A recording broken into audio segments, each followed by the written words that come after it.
Bacaan dari kitab Yesaya. Inilah firman Allah. Apabila engkau tidak lagi mengenakan kuk kepada sesamamu dan tidak lagi menunjuk-nunjuk orang dengan jari dan menfitnah, apabila engkau menyerahkan kepada orang lapar apa yang kau inginkan sendiri dan memuaskan hati orang yang tertindas, maka terangmu akan terbit dalam gelap dan kegelapanmu akan seperti rembang tengah hari. Tuhan akan menuntun engkau senantiasa dan akan memuaskan hatimu di tanah yang kering dan akan membaharui kekuatanmu. Engkau akan seperti taman yang diairi dengan baik dan seperti mata air yang tidak pernah mengecewakan.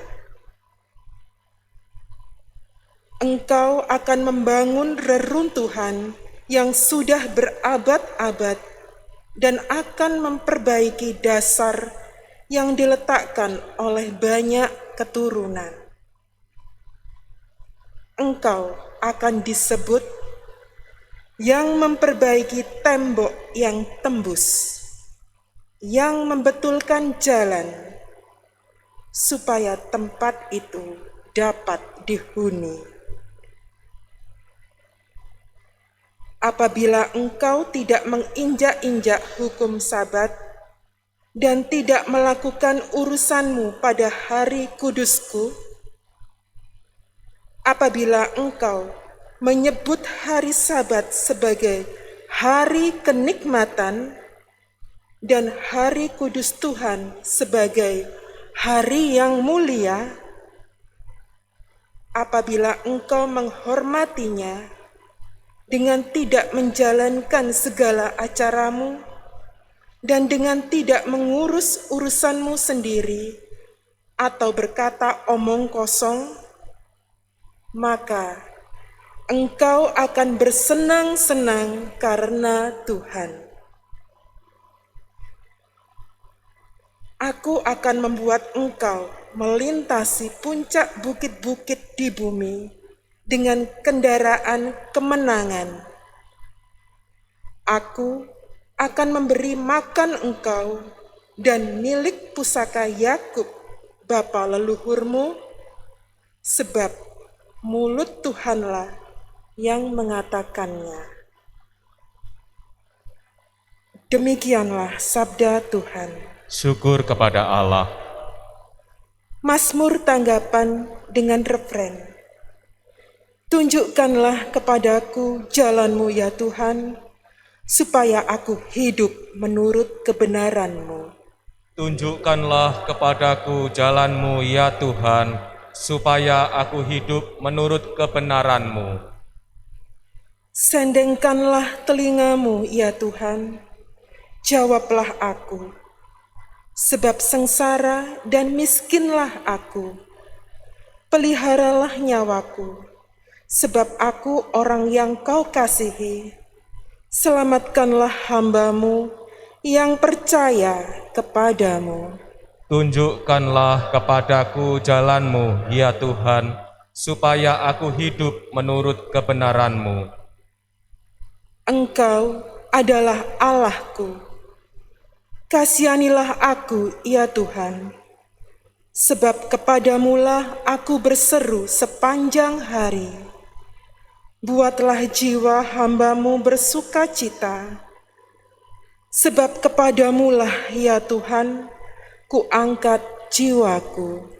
Tunjukkanlah kepadaku jalan-Mu ya Tuhan, supaya aku hidup menurut kebenaran-Mu.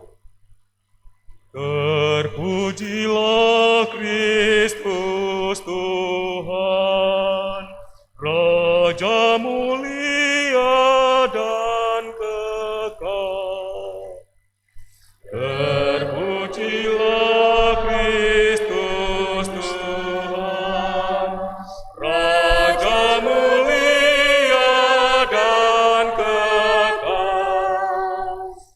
Aku tidak berkenan akan kematian orang fasik,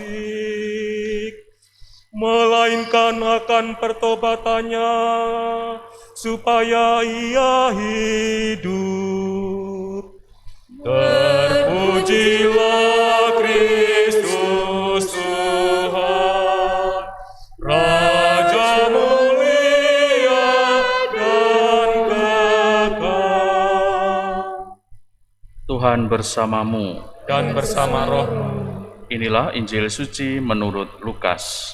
Dimuliakanlah Tuhan.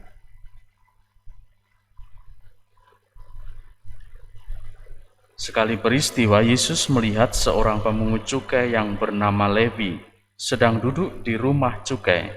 Yesus berkata kepadanya, "Ikutlah aku."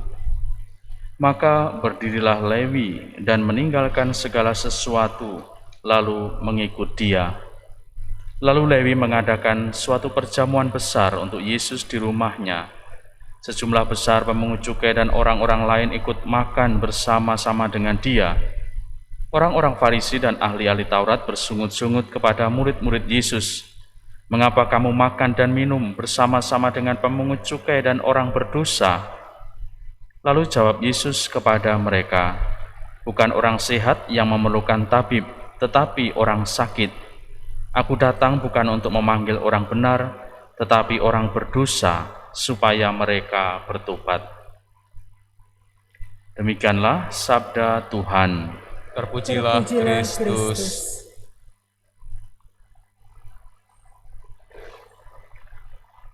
Saudari-saudara, gerakan tobat sangat diharapkan tentu oleh Allah sendiri, karena dengan pertobatan manusia mengalami kembali keselamatan yang memang telah diberikan Allah sejak sedia kala, dan keselamatan itu terus ditawarkan kepada manusia. Injil hari ini menunjukkan menurut saya sekali lagi bagaimana Yesus sebagai Sang Putra Allah benar-benar hadir, bahkan mendatangi orang berdosa untuk bertobat. Seorang pemungut cukai yang bernama Levi tentu memiliki nama yang tidak baik di tengah-tengah masyarakat, karena berkenaan dengan tentu ketika banyak orang harus membayar pajak, juga berkaitan dengan ketidaksetiaannya kepada kebangsaan Israel, Yahudi, dan memilih bangsa penjajah. Tentu itu dianggap orang yang nista dan tidak punya prinsip.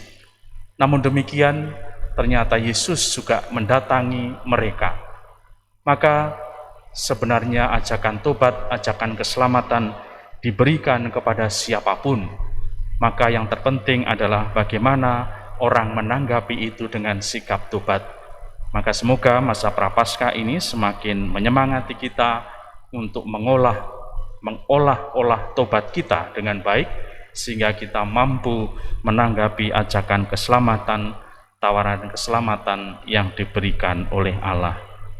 Semoga berkat Allah menyertai kita sekalian. Amin.